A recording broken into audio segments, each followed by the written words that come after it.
세상이 책망받을까요? 죄에 대하여, 의에 대하여, 심판에 대하여 성령이 이 땅에 오셔서 세상을 책망하신다 그래요. 만약에 그걸 문자 그대로 우리가 받아들인다면 세상이 죄와 의와 심판에 대해서 알아듣고 책망을 받겠습니까? 못 알아듣는단 말입니다. 그런데 무슨 책망을 받아요? 죄와 의와 심판은 하나님의 백성들만이 알아들 수 있는 그런 개념이에요. 그런데 믿음을 선물로 받지 못한 세상이 과연 그 의미를 이해하고 자신들의 행동에 책망을 받겠냐는 말이에요. 그러니까 여기에서 요한복음에서 나오는 세상의 두 가지 의미, 그 의미를 제대로 알고 있지 못하면은 오해를 하게 되는 거죠. 세상은 성령의 사역에 의해 책망받지 않아요. 그냥 미워할 뿐입니다. 세상은 죽는 날까지 자신들이 옳다고 우기다가 결국 심판대에 서게 되는 거예요. 루소처럼 수많은 기독교 서적을 읽고 연구하고 탐구하고 성경을 정독으로 백독을 했음에도 불구하고 결국 나는 왜 그리스도인이 아닌가 하고 기독교를 조롱하면서 책을 쓰고 죽었죠. 그렇게 세상은 그냥 죽는 날까지 자신들이 옳다고 우기다가 결국 심판대에 서게 되는 거예요. 아무리 똑똑한 머리를 갖고 아무리 열심히 성경을 공부하고 아무리 열심히 신앙서적을 읽어도 그들은 절대 못 알아먹는단 말입니다. 그런데 5절에서 12절까지를 세상에 대한 성령의 사역으로 본다는 건 올바른 해석이 아닌 듯 싶죠. 그렇다면 그 책망에 관한 말씀은 제자들에게 하신 말씀일까요?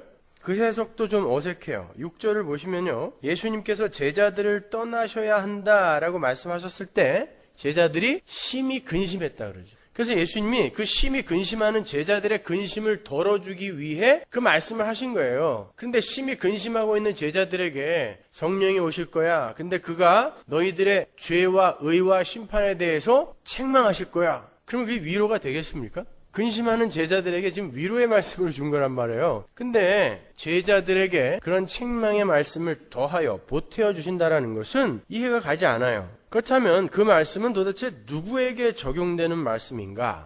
먼저 책망하다라는 말씀을 분석해 보겠습니다. 오늘 본문 8절에 쓰인 그 책망하다라는 단어는요, 헬라어 엘렌코를 번역한 말인데 그 단어는 신약 성경에서 모두 17번이나 쓰였습니다. 그 단어는 때로는 폭로하다라는 뜻으로 쓰이고요. 누가복음, 요한복음, 에베소서에서 그렇게 여러 번 쓰였어요. 그리고 때로는 잘못된 것을 바로 잡다. 마태복음, 디모데전서, 디모데후서, 디도서, 히브리서, 계시록에서 쓰입니다. 이렇게 쓰이고 때로는 고소하다, 고발하다라는 뜻으로 쓰여요. 그런데 오늘 본문에서는 세 번째 고소하다, 고발하다라는 뜻으로 쓰인 거예요. 왜냐하면 그 엘렌코라는 단어가 고소하다, 고발하다라는 뜻으로 쓰일 때에는 항상 그때에만 전치사 페리가 함께 등장해요. 근데 오늘 본문에 그 전치사가 함께 등장합니다. 그래서 오늘 본문에서의 그 책망하다라는 단어의 뜻은 고소하다, 고발하다라는 뜻이에요. 그 단어가 동일한 의미로 쓰인 것을 예로 한번 들어드릴게요. 요한복음 8장 46절 보십시오. 너희 중에 누가 나를 죄로 책잡겠느냐? 예수님이 하신 말씀인데 너희 중에 누가 나를 죄로 고소할 수 있겠느냐란 말이에요. 고소하려면 해봐라. 정말 나에게 죄가 있다면 너희들이 고소할 수 있어. 그럼 고소해봐. 이 얘기예요. 책 잡을 수 있겠느냐 이 말이. 한 군데 더 보죠. 요한복음 3장 20절에 보면 악을 행하는 자마다 빛을 미워하여 빛으로 오지 아니하나니 이는 그 행위가 드러날까 하며, 여기서 행위가 드러나다라고 번역이 된 단어가 엘렌코예요. 그러니까 악을 행하는 자들은 자신들의 행위가 고소되거나 고발될까봐 절대 빛으로 오지 않는다라는 뜻이에요. 괜히 빛으로 안 오는 게 아니에요. 고소되고 고발될까봐, 자기들의 어둠이 고소되고 고발될까봐 빛으로 오지 않는다는 거예요. 예수님께 오지 않는다는 거예요. 결국 예수님이 빛으로 확 비추시자 그들이 그 빛을 발로 확 짓밟아 꺼버린 것입니다. 그 예수님을 죽여버린 거예요. 세상은, 어둠은 절대 빛을 가까이 할 수가 없어요. 왜? 빛이 그들을 고소해버리거든요. 너희들은 이렇게 꼼꼼해. 너희들은 이렇게 어두워. 너희들은 이렇게 더러워 라고 고발을 한단 말입니다. 그렇게 책망하다, 엘렌코라는 단어는 죄에 대한 어떤 주관적인 깨달음을 이야기하는 게 아니라 객관적인 유죄 판결의 내용을 담고 있는 단어인 거예요. 그거는 법적 용어입니다. 엘렌코라는 단어는 고소하다, 고발하다. 그렇다면 이렇게 고소와 고발의 의미를 지니고 있는 이 단어가 누구를 겨냥하고 있느냔 말이에요. 말 그대로 세상이에요. 근데 중요한 것은 그 세상이 제자들 안에도 여전히 오염이라는 옛사람의 잔재라는 그 잔재로 남아있다라는 거예요. 그래서 그 고소는 1차적으로 세상을 향한 고소지만 잘 들으셔야 돼요. 1차적으로 하나님은 세상을 고소하세요. 하나님의 백성들을 고소하지 않아요. 세상을 고소하는데 2차적으로는 제자들 안에 남아있는 오염을 향한 고소이기도 해요. 그래서 그 고소는 제자들을 향한 고소이기도 한 거예요. 그러나 제자들 고소해서 심판하려고 내리는 고소가 아니라 이 세상에서 성령의 그 고소로 말미암아 그들이 고소당한 그 어두움을 하루속히 떨어뜨리고 하나님 나라로 순결한 몸으로 가게끔 하는 고소인 거예요. 제자들에게 오는 고소는. 그러나 세상은 심판을 하기 위해 내리는 고소예요. 근데 중요한 건 세상이 그 고소를 못 알아먹는다라는 게 중요한 거예요. 하나님은 세상을 고소하세요. 죄를 고소하십니다. 악을 고소하세요. 그런데 세상은 그러한 하나님의 고발을 알아차리지 못해요. 그러한 하나님의 고발을 알아차릴 수 있는 사람들은 성도들 뿐입니다. 그래서 그 성령님의 고발에 의해 찔림을 받는 사람들은 성도밖에 없어요. 하나님은 세상을 고발하시는데 그 세상을 이 마음속에 오염이라는 잔재로 조금 갖고 있는 성도만 고발을 당해요. 그들만 알아먹기 때문에. 그런데 그들이 그 고발에 의해 자기가 고발당한 자기 안에 남아있는 그 더러운 것들을 하나하나 치를 떨듯 떨치고 나중에 심판대에서 무죄라는 선고를 받는 그 자리로 완성이 되는 거예요. 그래서 그 고발은 바로 세상을 향한 것이기도 하지만 우리 안에 남아있는 죄의 잔재를 향한 거예요. 제가 요한복음에서 세상이 두 가지 의미로 쓰인다 그랬죠. 한 가지는 하나님과 완전히 반대되는 등을 지고 있는 전체 세상을 세상이라고 하는데, 두 번째는 하나님에 의해 구원받은 그냥 세상으로 죽을 수밖에 없었던 자들 중에 그 세상 중에 하나님에 의해 구원을 받고 선택을 받은 그 세상, 하나님의 백성들도 세상이라고 이야기한다 그랬잖아요. 그래서 보라, 세상 죄를 지고 가는 어린 양이라고 했을 때 그 어린 양 앞에 쓰인 세상은 우리 성도를 이야기하는 세상이란 말이에요. 전체 세상이 아니에요. 그 구절을 갖고 자꾸 보편 구원론자들이 하나님이 이렇게 세상을 사랑하신다, 세상 모든 죄를 짊어지고 하셨다, 이렇게 이야기한단 말이에요. 그리고 또 하나님이 세상을 이처럼 사랑하사 독생자를 주셨다라는 구절도 바로 세상 중에 전부 빠져 죽어야 할 그 세상 중에 건져진 세상인 우리를 이야기하는 거예요. 하나님은 그 세상, 하나님의 백성들만을 위해 이 땅에 예수님을 보내신 것이지 전체 세상을 겨냥하고 예수님을 보낸 게 아니에요. 그거는 성경을 일관성을 갖고 읽어본 사람들은 누구나 다 캐치할 수 있는 거잖아요. 그렇죠? 그러니까 이 세상에서 하나님의 책망에 의해서 무언가를 깨닫고 그것을 회개로 연결시킬 수 있는 사람들은 성도들밖에 없는 것입니다. 그래서 성도에게 성령이 임하면 성도들의 삶에 검과 불이 들이닥치는 거예요. 마태복음 10장 보세요. 34절. 내가 세상에 화평을 주러 온 줄로 생각지 말라. 화평이 아니요 검을 주러 왔노라. 누가복음 12장 49절. 내가 불을 땅에 던지러 왔노니 이 불이 이미 붙었으면 내가 무엇을 원하려. 여러분, 하나님의 본질이 검과 불입니까? 아니죠. 하나님은 사랑이에요.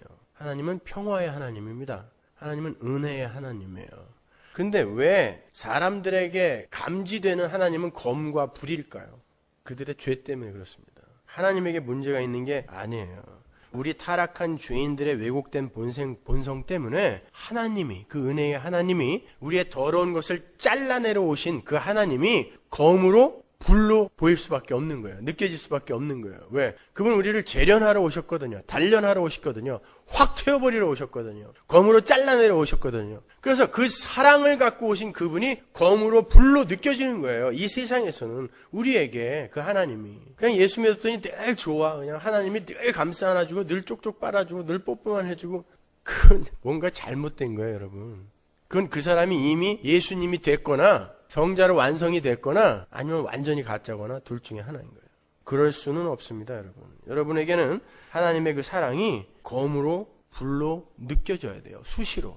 우리 안에 여전히 남아있는 그 나라는 존재가 우주의 중심이 되어야 한다고 생각하는 그 오염과 집착과 중독과 습관 등에 의해서 타인과 관계를 맺고 있는 상태에서 성령의 불이 내려와 덮쳐버리면 본인이 그 왜곡되고 이기적인 그 관계 구도를 굉장히 불편해하기 시작해요. 여러분, 나를 중심으로 맺어놓은 그 관계가 왠지 생경하고 불편하며 뜨악해져야 하는 게 성도의 삶인 거예요. 그게 검이며 불인 거예요. 그 전에는 나를 중심으로, 나의 유익을 중심으로 맺어놓은 그 관계가 너무 좋았어요. 그게 너무 편안해요. 내 와이프도, 내 자식도, 내 직장 동료도 나의 유익을 위해서 존재해야 돼요. 그렇게 관계를 맺어놔요. 모든 인간은 그렇게 맺어요. 힘이 없어서 못 맺는 거지. 그리고 그 관계에서 굉장히 희열을 느낀다고요. 그런데 하나님은 그러한 자리에 놓여있는 자들의 그 어둠을 깨러 오신 분이기 때문에 그때부터 그 관계가 불편해지게 되어 있어요.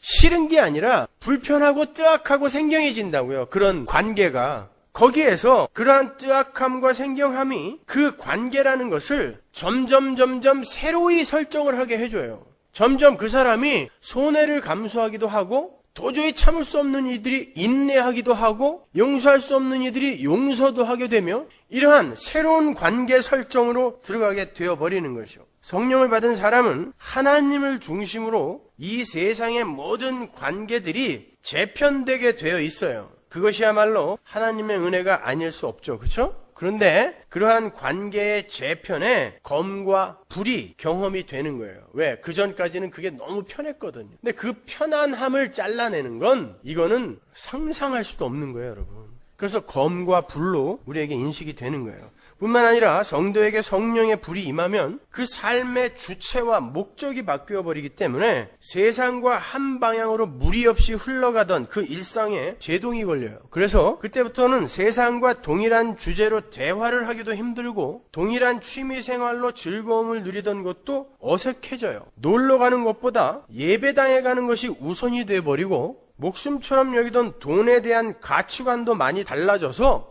헌금이라는 것을 자연스럽게 할 수 있게 된단 말입니다. 여러분, 그건 엄밀한 의미로 여러분이 돈을 갖다 버리는 거예요. 헌금은. 여러분, 헌금은 여러분이 더 많은 것을 하나님께 갈취해내기 위해 투자하는 게 아닙니다. 헌금은 여러분이 갖고 있는 최고의 힘을 버리는 게 헌금이에요. 그런데 그 전에는 그 돈이 우리에게 생명 같은 거였단 말입니다. 모든 이들이 그걸 향해서 자기의 모든 것들을 올인하여 달리잖아요. 그런데 어느 날부터인가 우리가 헌금이라는 걸 할 수 있게 되었단 말입니다. 그냥 하나님이 내가 이만큼 투자해 줌으로 말미암아 몇 배로 돌려주겠지라는 그런 생각을 갖지 않고도 그냥 우리가 내가 갖고 있는 정말 내 살 같은 것들을 썩썩 잘라서 헌금통에 넣을 수 있는 그러한 자로 바뀌더라는 거예요. 세상은 그러한 것들을 못마땅하게 여깁니다, 여러분. 한 집안에 예수 믿는 이와 예수 믿지 않는 이가 부부로 있을 때에 그 예수를 믿는 이가 헌금을 하기가 얼마나 힘들어요.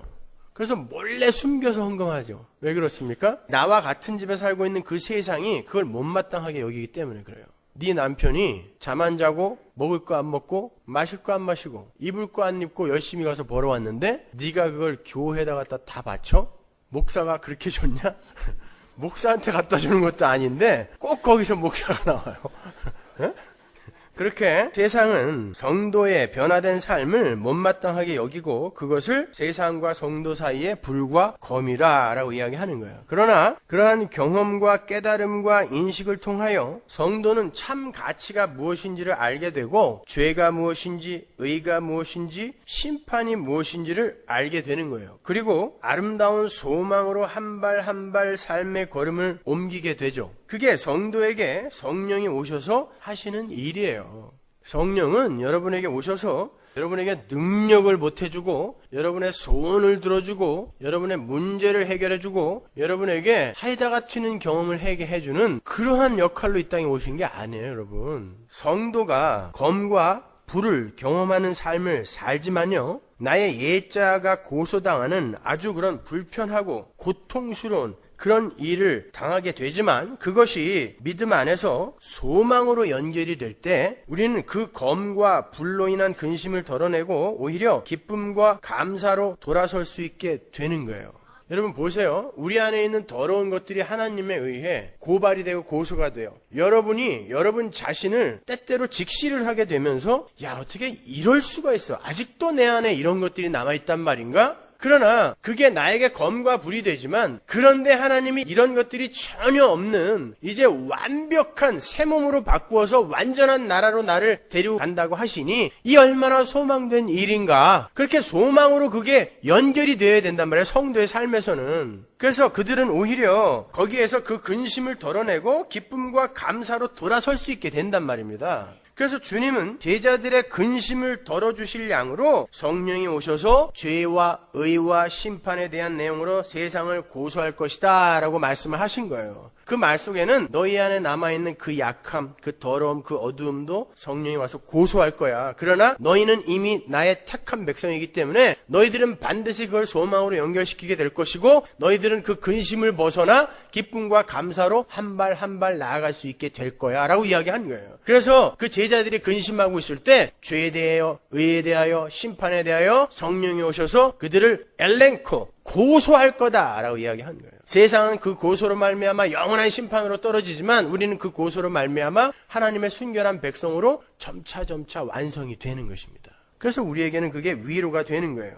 그러니까 죄에 대하여, 의에 대하여, 심판에 대하여 고소를 당하는 대상은 세상이면서 동시에 성도이기도 한 거예요. 세상 속에서 건짐을 받은 세상, 성도이기도 한 거예요. 그러면 이제 이해가 되죠. 그렇죠? 근데 세상은 그 하나님의 고소를 인식하지도 깨닫지도 못하고 마지막 날에 가서야 심판대 앞에서 빼도 박도 못하는 성령의 참소 앞에서 죄 있음의 선고를 받게 되는 거고, 성도는 그 심판대 앞에서의 고소가 이미 예수 안에서 해결이 된 상태이지만 이 세상에서의 하나님의 고소를 삶 속에서 하나하나 경험하면서 그 무서운 고소와 심판에서 아무 공로 없이 건져주신 하나님의 은혜에 감up하게 되는 것입니다. 오늘도 아마 이 중에 많은 분들은 그 성령의 고소를 마음으로 경험하고 오신 분들이 계실 거예요.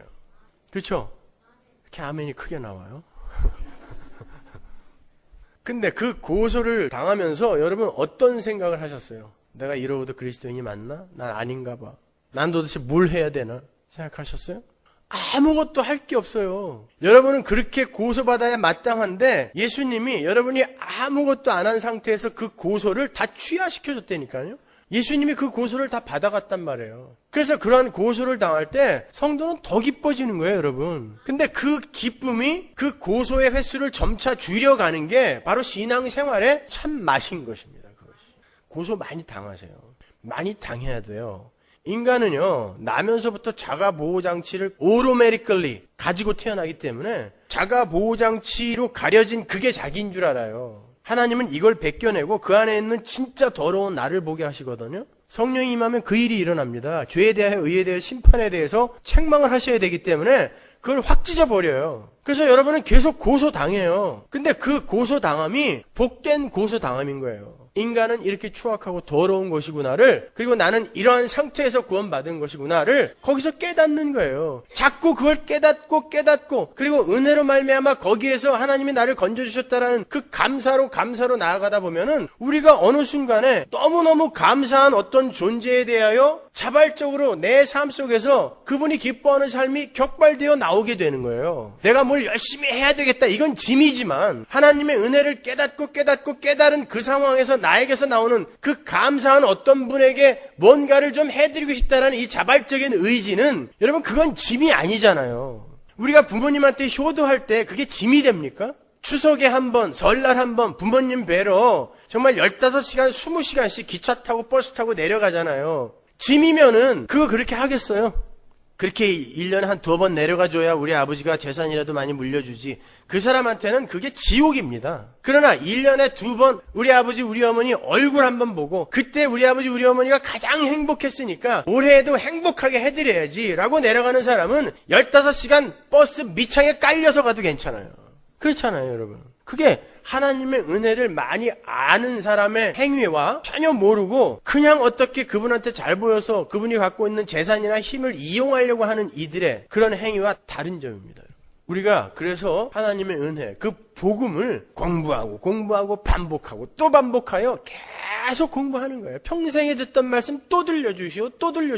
들을 때마다 새롭거든요. 우리는 정말 IQ 검사에서 나오는 그 산술적이고 수치적인 그 숫자만 갖고 사람이 무슨 뭐 머리가 좋고 대단한 존재라고 그러는데 너무 잘 잊어버려요. 그 영적인 부분에 있어서 하나님의 그 은혜의 영역 안에서는 우리는 너무나 쉽게 망각을 해요. 잊으시면 안 돼요. 그래서 늘 성경을 공부하셔야 되고 늘 말씀 앞에 진지하게 서야 돼요. 오죽하면 알레테이아, 진리가 레떼라는 단어에서 나왔어요. 레떼의 강이 뭐예요? 망각의 강이에요. 절대 잊어서는 안 되는 게 알레테이아, 진리란 말입니다, 여러분. 근데 우리가 너무나 쉽게 잊고 있잖아요. 그래서 우리 신앙의 선배들이 그런 거야. 평생에 듣던 말씀 또 들려주세요. 들어도